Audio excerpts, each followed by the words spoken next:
जब तक जुल्मी जुल्म करेगा सत्ता के गलियारों से, चंपा चंपा गूंज उठेगा इंकलाब के नारों से। जिंदाबाद जिंदाबाद जिंदाबाद जिंदाबाद जिंदाबाद जिंदाबाद। मुल्क भर में मुसलमानों पर हो रहे जुल्म और ज़्यादती और तशद्दुद के ख़िलाफ़ रियासत कर्नाटक गुलबर्गा शहर में पॉपुलर फ्रंट ऑफ इंडिया की जानिब से बाद नमाज जुमा यहाँ के टीपू चौक पर एहतजाज किया गया।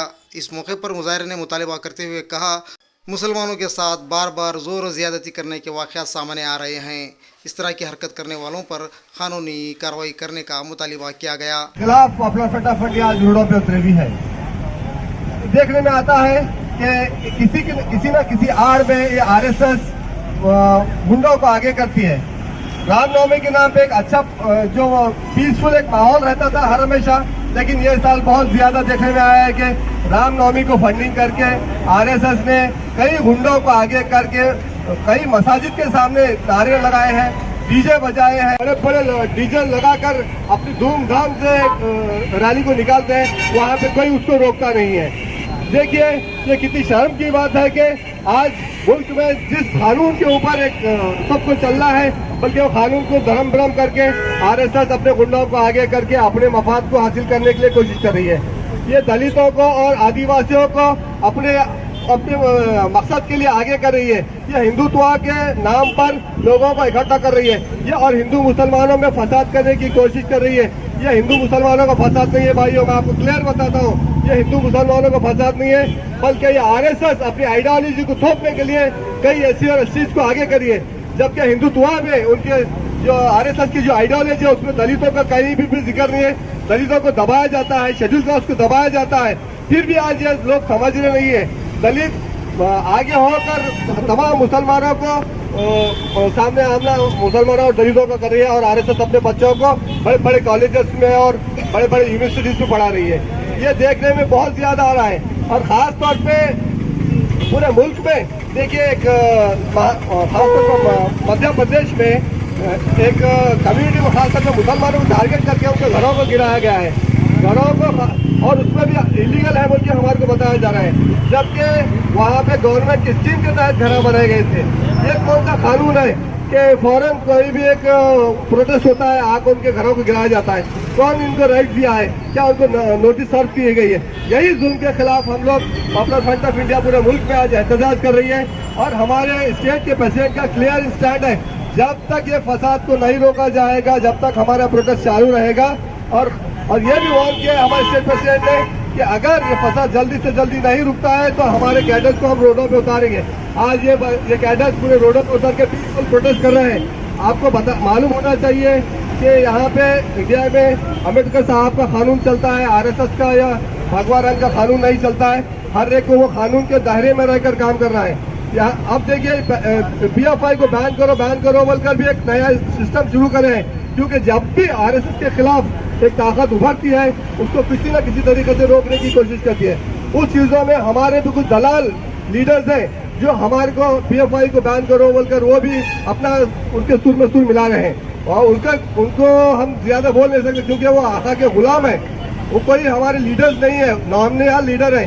जब मुसलमान उम्मत उनको जिताकर भेजती है, मुसलमानों के इश्यू पे बात करने के लिए बोलती है, कभी मुसलमानों के इश्यू पे बात नहीं करते।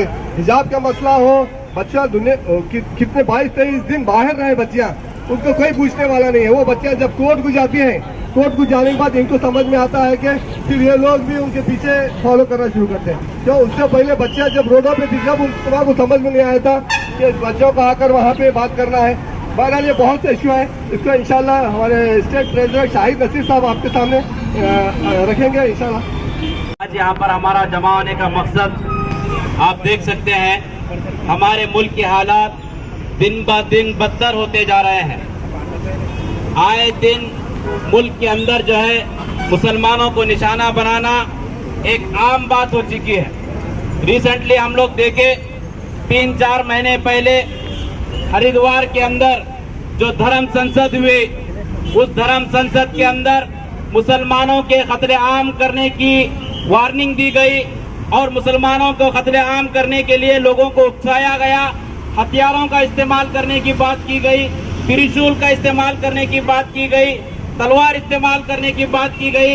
उसके बाद पूरे मुल्क के अंदर मुसलमानों के ऊपर हमले की जो सीरीज है वो शुरू हो चुकी है।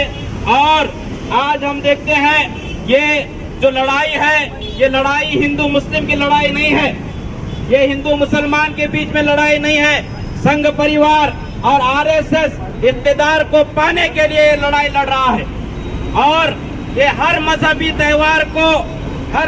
त्योहार को इस्तेमाल करते हुए आज मुल्क के अंदर दंगा करने की कोशिश कर रहे हैं। वो चाहे उगादी हो, चाहे वो होली हो, चाहे वो गणपति हो, चाहे वो रामनवमी हो, हर मजहबी ये त्योहार को, जो मजहबी त्योहार इस मुल्क के अंदर मोहब्बत के साथ मनाए जाते थे, अमन के साथ मनाए जाते थे, आपस में मिलजुल कर मनाए जाते थे, आज वो पूरे त्योहारों को संघ परिवार ने हाईजैक किया है, आरएसएस ने हाईजैक किया है।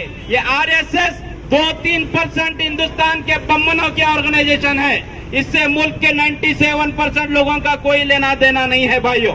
ये अपना पॉलिटिकल एजेंडा नाफिज करने के लिए, मुल्क को अडानी को बेचने के लिए, मुल्क को जो है अंबानी को बेचने के लिए ये साजिश रच रहे हैं। आए दिन हमारे मुल्क के अंदर मजहब के दरमियान तफरीक डालकर लोगों को आपस में लड़ाने की कोशिश ये लोग जारी कर रहे हैं।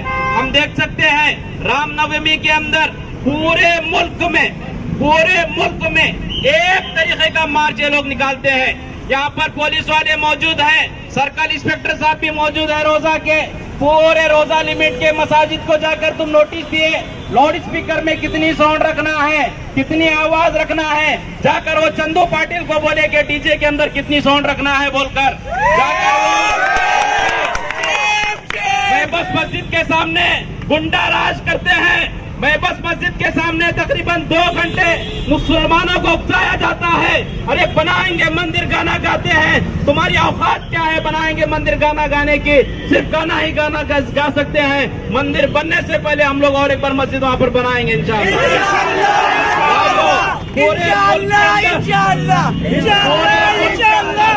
पूरे मुल्क के अंदर ये संघ परिवार, ये पुलिस, एडमिनिस्ट्रेशन सब मिलकर मुसलमानों के खिलाफ कार्रवाई कर रहे हैं। राजस्थान के अंदर जो दंगे हुए, राजस्थान के अंदर जो मुसलमानों के अमलाक को नुकसान पहुंचाया गया, popular front of India DGP को 2 दिन पहले मेमोरेंडम देता है, वहाँ के एसपी को 2 दिन पहले मेमोरेंडम देता है, बोलता है कि संघ परिवार वाले हमला करने वाले हैं, संघ परिवार वाले माहौल को खराब करने वाले हैं। इसके बावजूद भी यहाँ पर बहुत सारे हमारे इंटेलिजेंस के साथी हैं जिनको गवर्नमेंट जो है 60-70 हजार 1 लाख रुपए तनख्वाह सिर्फ इसीलिए देती है कि ये जो रिपोर्ट कलेक्ट करें हर मजहब के वालों के पास से, ये गुंडों को चेक करें, ये चोरों को चेक करें, ये लफंगे बजरंग दल के गुंडों को चेक करें, ये कब फसाद करना चाहते हैं, ये चेक कर उनको रुकाने की जिम्मेदारी इनकी है। इन हाथ में पगड़ी पहने हैं, ये संघ परिवार की फंडिंग के लिए काम कर रहे हैं ये लोग। इंटेलिजेंस किस काम का है? तुम्हारा इंटेलिजेंस क्या काम कर रहा है? मध्य प्रदेश का इंटेलिजेंस क्या काम कर रहा है? राजस्थान का इंटेलिजेंस क्या कर रहा है? गोवा का इंटेलिजेंस क्या कर रहा है? कर्नाटका का इंटेलिजेंस क्या काम कर रहा है? कर्नाटका के रायचूर में दंगे होते हैं, कर्नाटका के मुलबागल में दंगे होते हैं, कर्नाटका के शिवमोगा के अंदर दंगे होते हैं। हर जगह मुसलमानों को टारगेट किया जाता है। एमपी के अंदर तो वो यूपी के योगी बंदर की जो है सूरत को देखकर जो है मुसलमानों की जायदाद के ऊपर जो है बुलडोजर चलाने की कोशिश कर रहा है। कौन सा मुल्क का कानून है? ये पुलिस वाले जो है अदालत का काम कर रहे हैं, यही जो है एफआईआर लिखते हैं, यही फैसला सुनाते हैं, यही बिल्डिंग को गिराने वाले बन चुके हैं भाइयों। ये गुंडागर्दी नहीं चलेगी। याद रखो, इस मुल्क को आजाद कराने के लिए हमारे आबा अजदाद 1857 से 1947 तक जो कुर्बानियां पेश की हैं, हम गुलामी को पसंद करने वाले नहीं हैं, हम आजादी पसंद लोग हैं। अगर आप लोग हमारी आजादी को छीनने की कोशिश करेंगे, ये शेर मुसलमानों के बच्चे सोए हुए हैं, ये सोए शेरों को उठाने की कोशिश मत करो। अगर तुम उठाओगे, मैं संघ परिवार के आरएसएस वालों को कहना चाहता हूं, जब ये शेर उठेंगे तुम्हारे को पासपोर्ट लेकर कनाडा, ऑस्ट्रेलिया और अमेरिका भागना पड़ेगा, तुम्हारे को भागना पड़ेगा। तुम्हारी कोई औकात नहीं है, तुम्हारी औकात नहीं है। हम लोग पैदा ही हुए हैं मरने के लिए और मरते ही हैं जन्नत के लिए। शहादत की मौत हमारे वाले शॉर्टकट जन्नत का रास्ता है। काट काट जन्नत का रास्ता है। हम लोग जान को डरने वाले नहीं हैं। तुम भीड़ की शक्ल में भेड़ियों की तरह आते हैं। हम शेर की शक्ल में अगर तुम्हारे अंदर दाखिल हो गए, इस मुल्क में तुम्हारा जीना मुश्किल हो जाएगा। इस मुल्क में तुम्हारा जीना मुश्किल हो जाएगा। हम इनसे वार्निंग देते हैं, ये गुंडागर्दी नहीं चलेगी।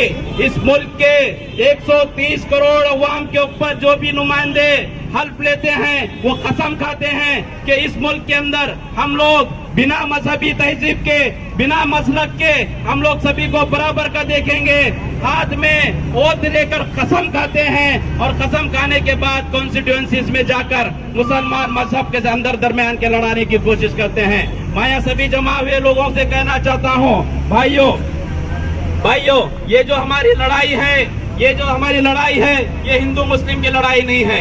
हिंदू हमारे दुश्मन नहीं हैं। जो हिंदू हमारे दरमियान नहीं आते, जो हिंदू हमारे मजहब पर अमल करने से नहीं रोकते, जो हिंदू आजादी के साथ हमारे मजहब पर अमल करने से हमारे को स्टॉप नहीं करते, उनको हम गला लगाते हैं और उनके साथ जिंदगी बसर करना हम सब चाहते हैं।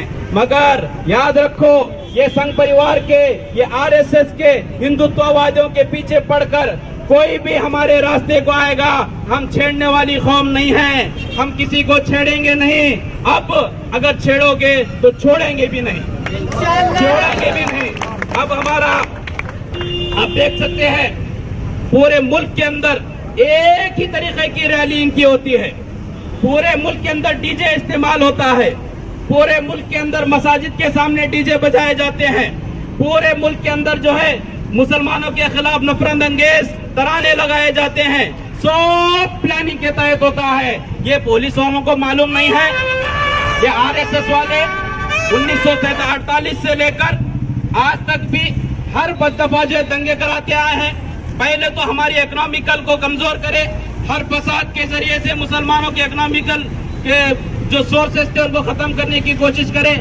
आज तुम हमारे को जिंदा भी रहना पसंद नहीं करते। इंडिया के मुसलमान आपसे क्या चाहते हैं? इंडिया के मुसलमान आपसे क्या पूछना चाहते हैं? यहाँ पर जो है जिंदा रहने के लिए हम चाहते हैं। भाइयों, कर्नाटका के अंदर भी हम लोग देखेंगे, हिजाब के जैसे एक छोटे से इशू को जो है बीजेपी गवर्नमेंट बहुत बड़ा बनाकर रखी थी। हिजाब, ये 6 लड़कियां हमारी बोल रही थी सर पर दुपट्टा डालकर, जो गले में डालते हैं दुपट्टा, वो सर पर डालकर जो है हमारे को इजाजत दो। कर्नाटका की गवर्नमेंट इसे जो है बहुत ज्यादा इसको प्रोक किए, बहुत ज्यादा जो है इसको उछाला और हमारी 5000 से 10,000 बच्चियां जो है एग्जाम को नहीं जा सकी। वो बच्चों की कुर्बानी को इंशाल्लाह तारीख याद रखेगी। शरीयत के ऊपर जो है वो तालीम को फोकस नहीं दिए। ये लोग सर्व शिक्षा अभियान बोलते हैं, ये लोग क्या क्या की बोलकर जो है एजुकेशन के बारे में बोलते हैं, हमारे एजुकेशन को खत्म करने की कोशिश कर रहे हैं। जब मुसलमान हाईकोर्ट के फैसले के खिलाफ मुसलमान जब बंद किया, मुत्तहिदा तौर पर सिर्फ एक दिन पहले ऐलान हुआ बंद का ऐलान होने के बाद पूरे कर्नाटका के अंदर जो है रोडों के ऊपर से गाड़ियां खाली हो गई। पूरा कर्नाटका बंद हो गया। कोई जुलूस नहीं था, कोई नारे नहीं थे, कोई स्पीच नहीं थी। इसके बावजूद भी कर्नाटका बंद हुआ। इनको इतनी तकलीफ हुई कि मुसलमानों की हिम्मत देखो, ये कोर्ट के फैसले के खिलाफ जा रहे हैं। तुम्हारा बाप अमित शाह जो है सबरीमला के इशू के अंदर सुप्रीम कोर्ट को बोलता है कि मजहबी मामलात के अंदर दखल देने की जो कोर्ट की जरूरत नहीं है। पहले तुम्हारे बाप अमित शाह को सिखाओ, उसके बाद हमारे को सिखाने हो। हम कोर्ट के फैसले की मुखालिफत करेंगे। ये डॉक्टर बी आर अम्बेडकर साहब का कॉन्स्टिट्यूशन हमारे को इसकी इजाजत देता है। इसे कोई हमारे को जो है रोक नहीं सकता। भाइयों, आने वाले दिन बड़े सख्त दिन होने वाले हैं। आप हमारे होम मिनिस्टर को देख सकते हैं। हमारे होम मिनिस्टर परसों जो है बेंगलुरु के अंदर एक छोटा एक्सीडेंट होता है। एक्सीडेंट के अंदर जो है आपस में लड़ाई होती है। लड़ाई होने के बाद एक दलित लड़का जो है मर जाता है। मरने के बाद जो है पुलिस वाले जो है होम मिनिस्टर को फोन करके बोलते हैं, वो उर्दू में बात करो बोल को बोला, नहीं उर्दू में बात करे तो जो है उसे मार दिया चोरी से, चाकू से बोलकर। इतना बोलते हैं होम मिनिस्टर, चाकू से बार बार मार के जो है वो हमारे दलित बच्चे को, चंद्रू को जो है ये लोग कत्ल करे बोलकर। जबकि असलियत बाद में खुद दूसरे दिन होम मिनिस्टर बोलते हैं वैसा कुछ भी नहीं हुआ, एक्सीडेंट होने की वजह से उसकी मौत हुई बोलकर। ये होम मिनिस्टर क्या चाहते हैं, इनकी नीयत क्या है वो क्लियर हो गया। ये पूरे लोग मिलकर ये ये जो है हर मामले को मुसलमानों के ऊपर थोपने की कोशिश कर रहे हैं। शिवमोगा के अंदर क्या हुआ, एक राउडी हर्षा जो हमारे हिंदुस्तान के दस्तूर को मानने वाला,